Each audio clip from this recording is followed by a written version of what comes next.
আসসালামু আলাইকুম প্রিয় বন্ধুরা, আশা করি সবাই ভালো আছেন। আজ আপনাদেরকে সম্মুখ বিপদের একটি ধারণা দিতে যাচ্ছি। আমরা বাংলাদেশ তৃতীয় বিশ্বের একটি দেশ। আমরা যেই মহাবিপদে পড়তে যাচ্ছি তা হয়তো অনেকে আজ করতে পারছেন না। আশা করি কিছুটা সময় সাথেই থাকবেন।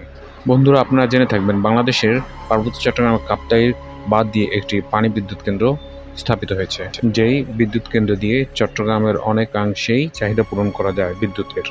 এবং কক্সবাজারের মাতারবাড়িতে রয়েছে একটি কয়লা ভিত্তিক বিদ্যুৎ কেন্দ্র। এছাড়াও রয়েছে কিছু ফার্নেস অয়েল ভিত্তিক বিদ্যুৎ কেন্দ্র, অর্থাৎ যেখানে থেকে তেলের মাধ্যমে বিদ্যুৎ উৎপাদন হয়। মোদ্দা কথা, বাংলাদেশের বেশিরভাগ বিদ্যুৎ কেন্দ্রেই তেল চালিত, ডিজেল চালিত।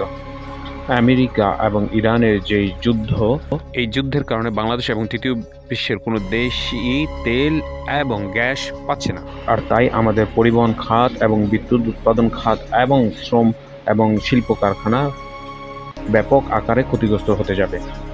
আপনারা জানেন আমাদের একটি মাত্র পারমাণবিক বিদ্যুৎ কেন্দ্র যা এখনও উৎপাদনে যায়নি। এছাড়াও গাইবান্ধা এবং যশোরে স্বল্প পরিসরে আমাদের সৌর চালিত বিদ্যুৎ কেন্দ্র রয়েছে, যা প্রয়োজনের তুলনায় খুবই সামান্য।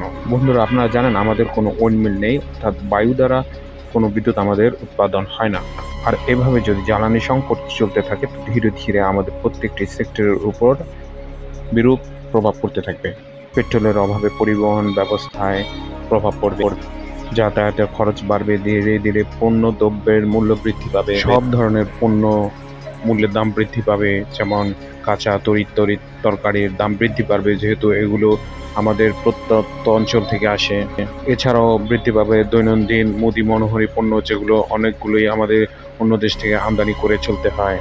ভাবুন তো, এবার এমন কোনো পণ্য নেই যার মূল্য বৃদ্ধি পাবে না। এমনকি তাজা মাছ বা মাংসের মূল্য বৃদ্ধি পাবে, বৃদ্ধি না পেলেও বৃদ্ধি পাবে। আপনারা জেনে থাকবেন যে, কারণ আপনারা জানেন আমরা বাংলাদেশের অভ্যাস অজুহাত পেলেই হলো। সংগত কারণেই কিছু পণ্যের দাম যদি বৃদ্ধিও পায়, আমরা চেষ্টা করি আরও পণ্যের দাম বাড়িয়ে দিই। বন্ধুরা, সাথে থাকার জন্য ধন্যবাদ। যারা সাবস্ক্রাইব করেননি সাবস্ক্রাইব করে নেবেন, আর যারা করেছেন তাদেরকে অসংখ্য ধন্যবাদ।